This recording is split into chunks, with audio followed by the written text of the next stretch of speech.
So this is block 10-1. I have a video up right now that is for basting this block, so make sure you check that out. But I just wanted to kind of go over how I sewed this together. I did sew this in my Stitch and Bitch group, so I didn't really take any videos. I did try to take a couple pictures, but I missed some, so I will try to explain exactly how I did it so that you can see. So the first thing you want to sew together in this block is this star pattern. And the best way to sew a star pattern together is to actually sew two sides. So you sew 1, 2, 3, and then 1, 2, 3. And so normally when I do that, I will stitch down and then up, and those three will be together, all one thread. And when I say one thread, I do not cut my thread, but I do knot at the end of each side. So I would knot here if I started my thread here, stitch, stitch, stitch, knot here, and then continue my thread without cutting it to the next spot. And I do not knot at the beginning here. Stitch, stitch, stitch, and then knot at the end. And this one, that would be it. So I would cut. If I was continuing, if I had enough thread like here or something, I would again knot at the end, knot at the beginning, and then keep going. So what this does is I knot at the beginning, knot at the end. If I make a mistake here and I have to unsew, I have a knot at the end of this side. So I don't know if I've ever explained that very well, because I posted another video and people are like, oh, I cut everything because I want to make sure they're knotted.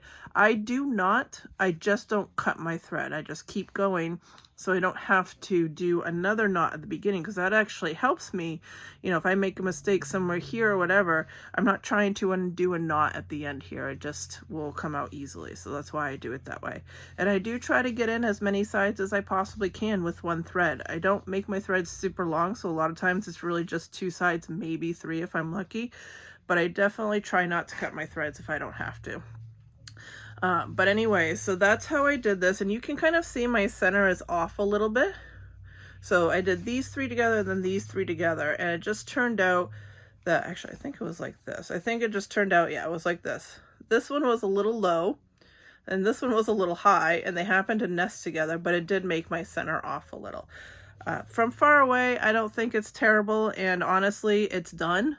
So I do try my best to line everything up, but unless it's glaringly wrong, I just leave it. This is not, like, when it's in the whole quilt, you are not going to notice that at all. You know, if I put a piece in backwards or something like that, I probably will redo it. But so just to show you my back, we love to see the little rosette. So the blacks are off the green blocks, the pinks are off the pink and black blocks, and you can see that cute little rosette. So it all nests together. That was our tail theory that we did when we basted these, so it made them very easy to put together. So the next step that I did was insert these two giraffes, and as I showed in the basting, I had my tails going one way but opposite directions on these two, so I made sure those tails are going out so they'll go into our sashing and they don't interfere with anything else. So this whole piece I did at my Stitch and Bitch last night and had that all done. So then the next steps that I did was these three pieces up here. And I had to think about it for a second about how I wanted to do this. I could stitch on these two and then insert the diamond, but what I decided to do was actually stitch these two together, and I just stitched them together with my thread and kept them separate. I didn't stitch it to the block yet. Then I stitched the left side piece to the block. So I started here. So again, knot it for the start of my thread, did this side, knot at the end, kept my thread going, did not knot at the beginning of this side, and then go to the end and knot. So just the two lines that attach to the star, I stitched right on to the block.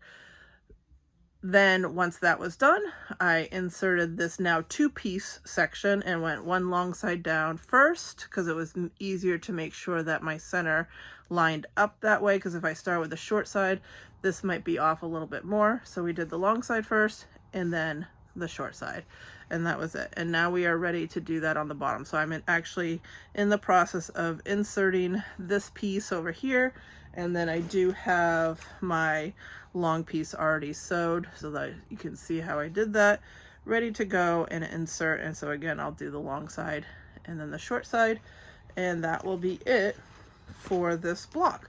So I will go ahead and actually stitch on camera, but we'll do fast stitching for this so you can see how I do this. My stitches are about 4 stitches per 1/4 inch. Remember, you do not need a ton of stitches, okay? Think about machine sewing. When you look at your stitches on machine sewing, they are spread out probably about the same, 4 per 1/4 inch, okay? There's plenty of room, and that is strong enough to hold it. You do not have to go crazy and put these stitches on top of each other. Number one, it can degrade the material because you're creating a lot of holes by doing that. And number two, it just takes longer. So what's the point? You want to try to get through this quick. So just make sure you're doing about 4 stitches per 1/4 inch, and that should be fine. And then the other suggestion that I have, and actually I'll show you, I'll put this back. I don't know if I'm on that part. Oh, I'll show you when I get there. I'll do a little fast stitching because I'm on the fabric part, but on this fabric, this tent fabric, people don't like this very much because the black color is the background fabric, and then this is paint sitting on top of the fabric, and it is hard to get your needle through. Not impossible, but it is harder. So I'm going to go ahead and fast stitch through here, and then when I get to the paint side, I will show you my technique for pulling through there that is a little bit, hopefully a little bit easier to help you out. So we'll go ahead and do that.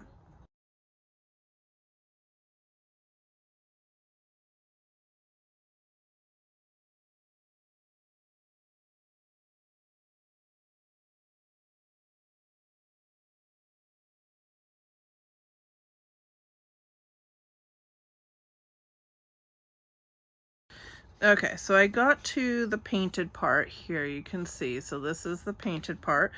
It's only one side, but even if you have 2 sides, the technique works the same. So my suggestion is, first of all, you want to take tiny bites. You want to take tiny bites anyways, but tiny bites. And it's usually pretty easy to pull through, but the hardest part is sometimes the head of the needle. And what I do is I wiggle it. You're making that hole just a smidge bigger, and it's really not hard to pull through. If you are really tugging and feeling like you're gonna break your needle, just wiggle it through. That'll widen the hole a little bit and make it a lot easier to pull it through. And if it's still not easy, then you may be taking too big a bites. You really want, just, you can see, hopefully, I can zoom in a little even. Let's see if we can get in there real close. You really, and you can see as I'm doing this how far from my last stitch. You don't need to be on top of your stitches. Just a little wiggle, and then I'll pull it right through quite easily. And sometimes if you take too big a bite and even the needle is hard, just wiggle it. Wiggle, wiggle. That's all you need, is a little wiggle. And what it does is it kind of moves that paint around and widens that hole for you, so it's nice and easy to pull it through. And another thing too, I know some people had talked about, is their thread breaking. Remember, you do not need to pull this super tight. I usually give it, you know, a little tug, but don't pull it like you're, you know, it's going out of style here. This is not, you have to remember how a machine sews. That's all you're doing by hand. A machine is not pulling it like it's the end of the world, you know, here with the tightest knot, and we can't let it go loose. It's not going to get loose. It's going to seat right into the fabric. Just give it a little snug tug, and that's all you need to do. You do not need to pull it so tight that your fabric breaks or your thread breaks. If your thread is breaking, you are absolutely pulling it too tight. And the other thing is, if you're taking tiny little bites, and I mean, we are talking tiny little bites, you want to be catching like 3 threads. I don't know if it's in focus, but you want to be catching 3 threads. Like, we are not going deep here. So you should not be hitting your paper at all. And if you are hitting your paper, which you can usually hear, there's a certain very distinct pop sound when you hit your paper. I'll see if I can go a little deep and maybe you'll hear it. Yeah, if you, how was probably talking. I don't want to do too many because I don't want to see my stitches on the other side. But anyways, it's kind of a popping sound, and you can tell that you're going too deep, okay? You do not need to go deep. This just needs to catch the threads, and it will be perfect. I promise. This is just like machine sewing. You don't have to go crazy here. So 1 or 2 threads on each side of the fabric is all you need to catch, and you won't be touching the paper, so your thread won't degrade either. And you want shorter threads. Your thread should be no longer than your hand to your elbow, and even that I usually do shorter, to be honest, because the longer your thread is, the more times you're going through, and yes, it will degrade over time. So if you have a shorter thread, you're not going through quite as many times, and it's not going to degrade. So those are my tips for making sure you don't break your fabric. You know, be careful with your needles too. You don't need to overly bend your needles. I do like my needles that have a slight curve to them. My needles usually end up, I think this one has a very slight curve because it fits in your hand well. But if you find that your needles are curving a lot, then you're probably holding on to them a little too much and curving them too much. So that is some tips for the actual sewing part. And I came to the end of this side here, so we'll show you real quick how we do our knots. So I go through twice. I went through once. This is my second time going through. I create a big loop, and then I just feed my needle through that loop 2 or 3 times. I tend to do 3. Pull it tight, and that's your knot at the end of the line. And then what I do, like I said, is I'm going to continue my thread without cutting it. So I'm going to open this up and then fold this down for the next side.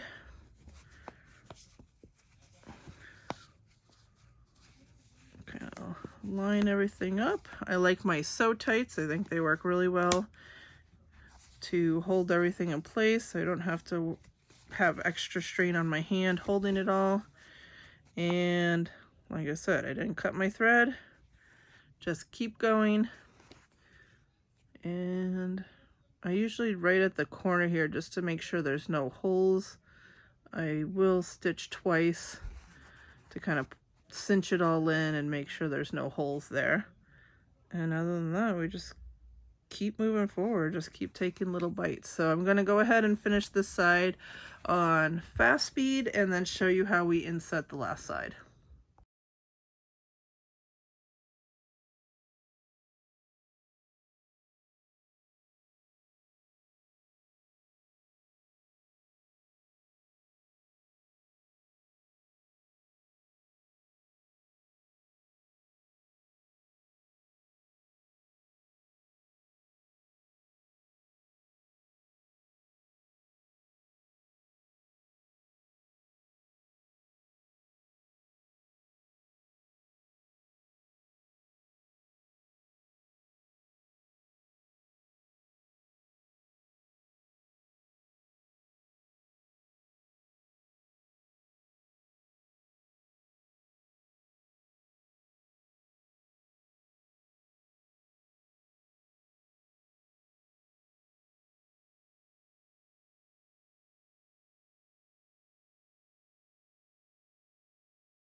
Okay, so that short side is now done. So we tied off the last end and cut our knot, so no biggie on that. So the next step is to set in the big piece that we created. So we sewed those 2 together, and like I said earlier, I do start with this long side, because if I started with this, and let's say I was off a little, it would be really hard to line this up. But if I start here, and even if I'm off a little, this side is going to be fine because there's really nothing to line up. So even if there is like a little bit of a gap or something, you can just work that in. But if you have everything lined up correctly like this, it should all fit perfectly. So you always want to start with the most complicated side when you're putting these together. So let me put my glasses. Let me put my glasses on. I have readers that I use. I generally don't actually use contacts or glasses, but I like my readers when I'm sewing. So we line that up. We can see the middle there is nice and lined up. This end is nice and lined up, so we will use our, make sure that middle still looks good. It's so tight. This is hard to do on camera. Hold on. And you could take some of these papers out even now if they're surrounded completely. You can take them out to make it a little easier to manipulate, but I tend to leave them in until I do my binding. It's just personal preference. There's really no reason to. But if you do take them out, just remember, only take out the ones that are surrounded. And I also suggest not taking out the ones. So technically this piece is surrounded, right? Because you got this here, this here, this here. But it's going to touch the border here. And it actually makes it kind of floppy between these two if you take this out. So I guess under that, there's really, these two would stay in. This one could come out. Really, there's only two pieces that could come out, I guess. So really, probably don't take the papers out of this one. So if they touch the edge, I just tend not to take the papers out. So I would leave all of these papers in regardless. All right, so we have this all lined up. And all we need to do is stitch it. So I'm going to go ahead and do the stitching, and I'll do it in fast time for you so you can see it, and then we will show you the last stitch that's left. Oh, so we want to go from this side in, because then if we have enough thread, I won't have enough thread, but I'll probably get 3/4 of the way, and then I'll start a new thread because my thread's kind of short right now. And then I'll start a new thread and go here and then to the short side. So you want to go in so you don't have to necessarily cut your thread once you get there. So we'll do that in fast time and show you when we're done.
So we are all done stitching.